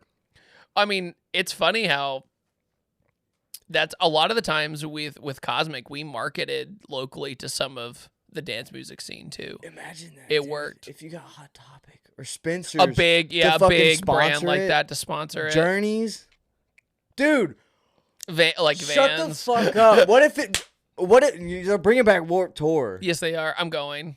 I don't think it's gonna be what it used to be, but We'll see. I'm That's why I'm hoping going to it put my is so foot in that the next water year and I'll see what fucking go. happens. But what if, dude? World, combine it. That would be insane. That would be insane. But then you'd go, okay, would you focus on more, the concerts or the driving more? Budget wise, right? That's fair. Yeah. That's where you get into the really boring stuff. Like, Yeah. okay, we have to crunch numbers to make this happen. I would say prioritize the show. Intervals for drifting, 30-minute intervals. You know, come out 30 minutes, you get an hour off, 30 minutes, hour off, 30 minutes. Well, it's kind of Grid Life like, does it. well, yeah, with Grid Life. I met people at the concerts at Grid Life that weren't car people. Yeah. They showed up just for that show at the Oh, yeah. racetrack. And I was like, oh, yeah, duh. Yeah, you'll see everyone in their EDM outfits Yeah. or whatever. Outside in Yeah. the cold. Just or walking in or the gate, heat. walking past all of the cars. They couldn't care less. Looking at them like, oh, that thing looks funny. Yeah. Why is his wheels like that? I feel like I've always wanted to make like a parody video of like a non-car person going to a car show. That and would like all the absolutely things they say. destroy know. Instagram. That Because would be people say amazing. like the craziest things I've never would have thought Yeah. about. Of my personal favorite, when people see like a Skyline and they're like, yo, is that a Porsche? I'm like, no. Like, a friend of mine's 350Z one time at a gas station. Guy walked in and goes, I like your Porsche. It's like, what data bank are you coming from? Like in your folder. Huh? But Bro, we're what? also dorks and know everything with cars. So it's Yeah. like, I guess it's the same if you were obsessed with some other hobby, Right. like fishing or whatever. I have a carbon fiber lure. Like, Whatever, bud. oh, do you remember that? You might have seen that post, excuse me, where it's like somebody was quoting like, "Why are you so into cars? Cars are dumb." And then it's spaced down, and it was like, "I love fantasy football." Like, you know, because it's like, I'm not calling your hobby dumb, but it's fantasy. Yeah, So. what the fuck, dude? Watch, one day drifting is going to end up in the fantasy league, and we're like, fuck, man, where'd we go wrong? Well, yeah, I think the car scene is in a very weird transitional point right now. Oh, yeah. Because of combustion, EV, everything like we've talked about today. But it'll be interesting to see, because the next generation under Gen Z, or Gen Z even, they don't get their license till like their 20s now. Mm-hmm. And they're like, why wouldn't I just Uber everywhere? So, That's so you know what I mean? crazy. It's wild. So Yeah. it's going to be interesting to see the kids who are into cars are going to be diehards. You know what I mean? Yeah. Like they're automatically going to be diehards. It's not going to be as common, I think, to get like somebody in our generation to be like, oh, try out car stuff. Then you'll love it. Then you'll be obsessed. Yeah. You'd be like, oh, I play Need for Speed Underground. I so. think it's still doable, though. No, it is. Because, like, it was just speaking of, growth of industry, I mean, Sims are taking over, man. And I'm seeing That's going to change more everything, too. hardcore, high-level drivers coming immediately out of the gate because they've been on a Sim for 6 years. Oh, they're prodigies. On a literally, Logitech, too. Like, literally. just dog shit Sims. I know I've told this story before, but I'll spark notes it. I remember 10 years ago, there was a kid who never drove a drift car his whole life. He was like 14 or 15. Yeah. we go his first drift event, and he connects links the course in like 3 tries. I go, what? And he goes, I have a sim at home. I was like, oh, really? And that's when sims were not great. Yeah. You know, now like yours is great. It's in there. It's ready to go. You can practice all day. Oh, it's not. It's just a Logitech system. That's It's my super point. simple. Like, we're upgrading it, right. thank God. But more on that to come. Well, you'll get a whole video on stuff on that. But like, yeah, but it's becoming more and more accessible, right? Yeah. Buying a sim used to be like an insane commitment. oh yeah, Right? It was like, I got to save up for a year to buy a sim. And now it's like, oh, I'll just piece it together. I'll get some stuff. now you don't even need to know. Yeah. You can just go on SimHQ and tell get a them what your bundle. like priorities are, and they'll be like, all right, cool, we'll build it for you. Confirm it with you. What? Yeah. Sponsored. Nobody's supposed Disclose to know it. Disclose it right now.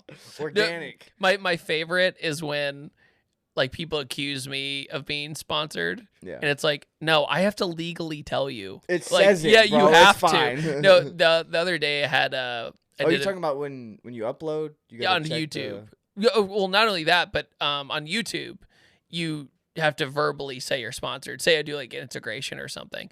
But like, oh, wow. with my hoodie one time, I was wearing an Adidas hoodie. Yeah. That is just a hoodie I liked. And somebody in the comments went, man, I can't imagine the money he makes from being sponsored by Adidas. I'm like, I have to legally tell you, you have to disclose it. You have to be like sponsored by Adidas. Like you have to say it or disclose it. And it's just funny how people don't really know how the whole sponsor thing works because it is a weird world, Yeah. you know, but there's somebody. I don't have to physically say it. No, I'm saying like if you have a paid promotion, like say that video was sponsored by Adidas. Right, I have to say this video is sponsored by Adidas. That's fair. But no, if you're Totally if you understand. got Yeah, like yeah. you know parts and stuff that are like, hey, I'm supported by that's normal. Right. But right. yeah, if you're paid, you have to say you're paid That's fair. because conflict of interest, right? You don't want to be like, oh, totally no. Right. Yeah, then you're in court a year later, like, my bad, I'm sorry. No. Well, I guess since we've covered so much on like where the direction of this industry's going, where do you see it coming to? Because drivers are getting more higher tier just from the opening gate. So Yeah. like that's pushing itself. We're getting better companies involved with drifting. You know, FD's growing. We got the new judgment software that goes on top Yeah. of the car that That's going gonna to be wild. Insane. So like, what's your opinion? Weird take. I would compare it to where skateboarding went. Because skaters are starting at like 2 or 3 now, and they're Olympians by 10, 11. Wow. Right? And with skateboarding, It's like snowboarding too now. same yeah. thing, right? When skateboarding finally became an Olympic sport, Mhm. you know, it took 15 years to make that happen. Yeah. Especially because other countries treat it like a legit sport. Like they wake up and they go to practice, like how we would go to soccer, basketball, football. We still don't really do that. Yeah. But if you have a kid starting from the age of 2 or 3 and they do a kickflip a day, every day, it's just done. It's done. They're good, Yeah. right? And that's why the Japanese are dominating. How ironic, you know, drifting. Yeah, but no, the Japanese skaters have dominated because they built up this muscle memory and they Yeah. treated it so seriously. And I think Now they're coming up with shit off the cusp, just random tricks that nobody. would even new think tricks about. are being invented every day. Same thing in snowboarding. Zeb Powell, he's Yeah. doing wild shit that like Yeah. my brain can't even fathom.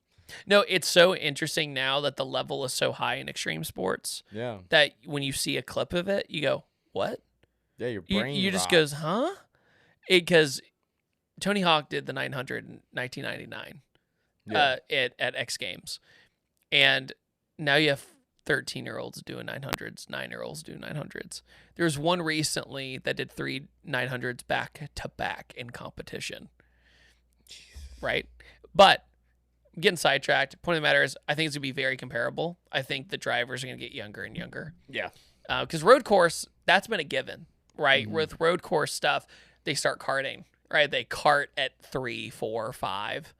And then by the time they're 15, they're monsters. Yeah. All the F1 drivers started that way. You know? Well, yeah. If you want to go in F1, like you almost have to start. You're born into it, basically. Yeah. Essentially. Yeah, because it's not cheap. And so you have to do that and then eventually build up your skill. Then you're just a robot, you know, by the end. Yeah. And I think drifting will have that competitive edge because I think what's the youngest? Who's the Japanese kid in FD right now? Manoa? Yes. Yeah. He's what, 14, 15? I think he's 15 now. Yeah. Oh no, that's I know, right. right? Yeah. But could you imagine telling somebody that in 2004? Yeah, there's a 15-year-old competing that's just as good, if not better, than a lot of the other drivers. Yeah. You know, pretty amazing. But I think he even admitted he'd done the Long Beach on sim like thousands of times. Yeah. You know, over and over. I also like the rise of doing. I like the rise of local sim places too. Like man, you were just talking about that. Torque before the Motorsport, podcast. shout out to you in Atlanta. I go there all the time. And I have a LAN party with my friends and we get seat time. And also you're physically there, like hanging out with your friends and talking trash and all that kind of stuff. Apparently we're supposed to be getting one in Nashville. I saw something about that. But it was like last year though. Yeah, so it's cool though. Telling. Walk in, you pay by the hour or whatever, and you just Yeah. have some fun. Usually an hour is enough. You know, you go in there, you Right. thrash real hard for an hour, and it's funny how people's exhaustion levels show after like 20, 30 minutes. Dude, I get off the sim for 20, 30 minutes. I'm sweating bullets, dude. It's so bad. Swamp ass, all of it. Oh, it's disgusting. Well, it's mentally tiring, Yeah. right? And it's like literally you not getting out of your car at a drift event. You're just going and going and going and going. Yeah. Kind of like how ice drifting was for me. You know, Yeah. just go, I go, bet that go, was go, go. fun. I gotta go with you next year. I wanna do 100%. that. It's amazing. Absolutely. It's amazing. Shorkey hit me up and invited me out to Canada, and I was like, Mhm. God, I need a passport. It's amazing. Oh, you don't have a passport? I know, dude. Are you crazy? I know. What happens when you get invited to Europe? Come on. I know. I told him, I was like, dude, next year You're going I'm to get an having a email, passport. Dawson. I'm not gonna interrupting miss your it. rant right now because what's going to happen is Drift Masters will be like, we have an all-access pass due to come Poland. And you're going to be like, I can't come because I don't have my papers. I know. Dude, I Go to CVS, contemplated. get a picture taken, go get your passport. I know. It'll change your life. The USPS is 5 minutes down the There road. you that go. does it. I know. I'm doing it. It's gonna happen. It's the soon. equivalent of somebody living at the beach and they're like, I never go to the beach. Yeah, It's right there. It's right there, dude. Look what you got. All right, enough of my bad decisions. I get it. We'll do it.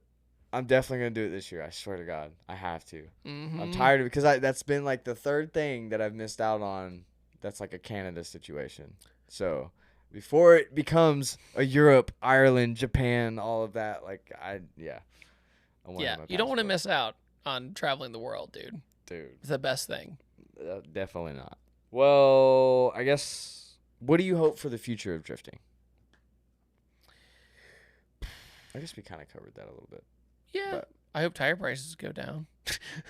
That's fair, yeah. No, I'm just kind of kidding on that, but truthfully, but 20% off Zeg Novas, baby. yeah, I might use that. I would say, as a general rule with motorsport, I just hope the tracks stay open. That's number Agreed. one. And I'm glad that there's some people being brave enough to open new ones. I mean, that's a big step. I mean, that is scary. Yeah. It's not easy to run a racetrack, regardless of where you are in the country. It is not easy. And I like PBIR in South Florida is for sale now. Like, there's just so many Yeah. things. And Go the support Driven Luck. Driven Yeah. looks awesome. I had a Those great guys. time there last year. It's a great place. I had a great time. yeah. But no, it's Coy and all those guys are awesome. Yeah. And it's very homey. That's what I'll say about Driven Luck is since it has that family vibe. Like we Yeah. have this basically farmland, and we decided to build a It track. really is, Yeah, it's dude. amazing. They finally got gravel and stuff down in the pits. Epic. That probably helps a lot. I went there last May, and it was great. Yeah. Track was fun, very technical. I like the uphill a lot when you come around the Big Bend, go up the Yeah. uphill. That was so much fun to drive. And because I drove it in Nappy Boy's practice car, they had an E36, and I was practicing backies in that. I did my first ever big It's a backy in good that spot to on the do downhill backies, right yeah. there. That's where I did it. It Right was up that awesome. straightaway. But yeah, it was a good place to teach people too. I taught a lot That's when I was surprising, there. It's technical, but it forces people to be brave, right? To have be like, hey, you're gonna go off, but it's fine. Yeah. It's just part of That it. tire wall there doesn't do as much damage as you think either. On a I really wouldn't rainy know. event, my car wasn't acting right, and I slid right into it. Didn't do a fucking thing to my car. It was How great. come you have so many impact stories, Dawson? Well, because this car's been a pain in my I'm dick. just That's what it I'm is. just taking the piss. But dude, like, And I'm not a great driver either. Let's just confront well, that. good thing you're sponsored by a SIP company. one.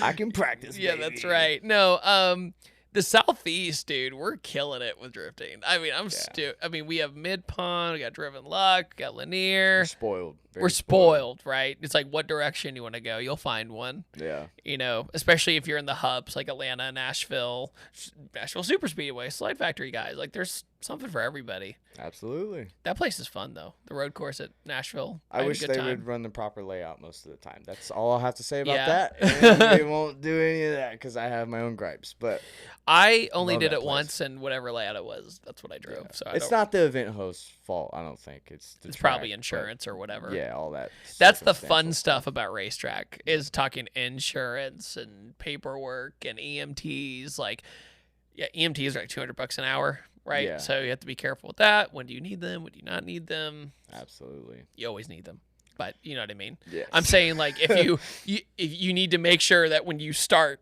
they're there, like, Right, instead of right. overpaying, underpaying, etc. Absolutely. That's about it. Well, I guess what's your best advice for anyone getting into drifting this time? Oh, this is actually, I was talking about this yesterday with my friend. So Perfect. perfect. Your car does matter. You know, as in, you know, there's this saying like, Jude, just get out there and like try it. Oh, you just drive You whatever just you drive got. whatever you got. Like, no. Like, There's some wheelmans and some Crown there Vics are- out there, I'll admit it. Yes, but perfect example. agree. If you drive a stock E36 that's supposed to be a car and it's supposed to grip up, Yeah. and then you drive one with just a little bit of work, like just a little bit. I'm talking like some Rear control arms, suspension rear arms. suspension arms, alignment's good, and a little bit of angle. You're gonna learn faster, and you're gonna be more comfortable. I drove it.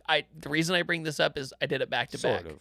Well, what I'm going to say is this. I did it the other day. I drove a stock E36, tried to drift it, bone stock. Yeah. And then I drove a modified E36 with the proper stuff. That was on a budget. Wasn't crazy expensive stuff. I drove the other one in my sleep, right? And then I'm the other sure, one I but beat the driving with crap less, out of. I will say, is always going to teach you the natural way to drive a car. See, And I keep think it you- depends on the car. Like the one I drove, Oh, you that's had to fair. you Yeah, had to like 100%, in 100%. order to make it happen. I'm sorry, I interrupted you. No, you're good. The reason I bring it up is that some of the cars I've driven that were bone stock and I went out there, you would have to clutch kick it twice as much. You No, would yeah, have to cross your totally. arms when you should never cross your arms drifting, you know, to make it go. Yeah. You know, when it didn't have proper alignment, and it's just not fun. You're just overthinking. Like, just do a little bit of research before you go your first time. I'm talking minimal. I mean, tire pressure. Like, change your tire pressure. Like, little, like tiny things. But the other day, when I tried it in the stock one, I did it. It was fine. I drifted it, but it wasn't fun. Right. And the front had like 18 It's PSI. also because you know, though. Yeah, You true. understand. So, Right. but it's to someone that doesn't know, they've never drifted a car. Yeah. They don't know it feels well, then good, but if you know what? I'll so redirect going then. from Ask that- questions, because I the would say problem that, is too is a lot of people don't ask for help, Mhm. and it's like a pride thing, I guess, or an ego thing. But the other day we were at the track. We're This- really good at driving around problems. Yeah, Just saying. but there was a guy at the track the other day who was out there driving. It was his first event. Totally fine. Yeah. Right. He was doing pretty well. Came back, and then as I'm like leaving, he finally goes, "Hey, can you help me?" I'm like, Oh, I was man. like, "Sure." I put it, so I got in the car. Yeah, and that's cool though. Yeah, we got in the car, and I was like, "Oh yeah, we can fix this, this, this, and this." Next thing you know, But he was out of time at that point too, Right, right? well, or getting close to getting it. close to it. Yeah. But I got in the car, and I said, "Yeah, let's just work on it." And we got him to link the track, and we're like, "Good." He goes, "Oh man, I should have asked for help earlier." I was like, "Yeah, it's all good." Yeah, so most drifters are down to sit in the passenger seat and say, "Hey, let's fix this. Let's fix that." They got a weak stomach. Yeah. Sorry, Road that's course, being you'll get mean. sick pretty quick. But Yeah, that's true. But yeah, I know the answer is very much all over the place as per usual. But I would say ask questions. Don't be afraid to ask for help, and learn by doing most of the time. Like just get out there and do it. But ask a lot of setup questions because it's going to make your life easier and you're going to improve faster if you set up your car just a little bit. And if you don't want to ask the questions, go watch a lot of Josiah's content. He Yeah. has really good in-depth content on like how to set a car up, not just Corvettes. Yeah. Oh yeah. I mean, I know he does a lot of Corvettes, but I think also it's just because I've driven so much crap that I really feel the differences now. Yeah. And so it's just like, okay, how come this one I didn't have to clutch kick at all? And I could just look where I'm going and steer. Yeah. And it's the same car. I'd know, be curious it's just to that. hear your review on his most recent Corvettes, like the one that he took to Europe. Oh yeah, because he did so much incredible detailed stuff to that car, so that he could acquire analytics from it and all that stuff. Oh, and just, isn't it amazing the work we do just to go sideways? Oh, I know, man, It's I know. insane. We're stupid sometimes, but Well, like Vaughn says, is drag racing sideways? yeah, You know? right. Oh, I love Vaughn. All right, well, I guess if you had the opportunity to speak to the entire world, what would your one message be? Don't let motorsports die. I think that's like the big one. Hoorah, Yeah, baby. yeah, because I think it's going to be a big thing where the older generation, I mean in the future especially, I don't mean just us, I mean the older generation, they're going to have to keep beating into everybody's heads like this is cool, this is fun, get into it, and hand down the secrets. Yeah. Like, wow. Train track stuff back here. Okay. And there's really bad wind. Too. Yeah. But yeah, basically support your local track, support your local drivers, unless they give you an attitude, screw them. But other than that, support your local drivers. Basically realize that there's always somebody else smarter than you with motorsport stuff. And don't act like you know everything, because you never will. With car stuff, you'll always get better at driving. There's always somebody better. Abso-fucking-lutely. Love that, dude. That's all I got to say about that. Well, I appreciate you coming down and coming back on the podcast. Friendly face, as always. No, thanks for inviting me as per usual. Yeah, you're always welcome. I'm excited to see how this event goes. I think it'll be good. Me too. I have a good feeling about it. I have a better feeling than my first drift event. So that's good. all that That's counts. good. Yeah. You're going in with some confidence. Yeah. so. Well, even if it's, a little bit more of a learning curve, it's exciting that it's a learning curve. You're doing something different. That's what I'm excited about. Is there already links to sign up? Yes, today. Okay. Yeah, it came out today. Announce that all that stuff. Okay. If you haven't already. So if you want to go, Dude Cona, March 22nd, 2025. Tickets are on sale. Caffeine and Octane. Link here, I suppose, or wherever. We'll put it in the description. Put it in the description. And if you really want to prove to everybody that you're the best driver in the Southeast, this will be the way to show it. Yeah. Yeah, and all fundamentals. So we'll Awesome. see. Oh yeah, be able to at least do a donut. Yeah, that's the last thing. Fair point. Yeah, Fair rear wheel point. drive. Yeah, all wheel drive is gonna struggle. Front wheel drive not gonna happen. Yeah. So Well, hell yeah. And of course, if you're gonna be up north during that weekend, sorry. yep, no, you're okay. LZ World Yeah. Tour, come stop by the Yep. booth. I kind of want to do some spectator takes. So if you want to be on camera, come up to the booth, let me know. We'll get your hot take about drifting. But yeah, that's all we got for this one, man. Again, I appreciate it. Yeah. You're always welcome. And let me know who you guys want to see next. So, yeah, that's it. I'll see you each and every week. Bye. Staying way up, to the ceiling. Trust no bitch, can't catch no feelings. I've been taking long flights from the Bay to Ibiza. Hit home run, I'm a ball like Jeter. I just want fuck, then I leave her. I'm a young pop star, call the boy Justin Bieber. Got a little money if you want, I can teach you. Whole life a movie, you can watch it in theater. Stacking money up to the ceiling. Trust no bitch, can't catch no feelings.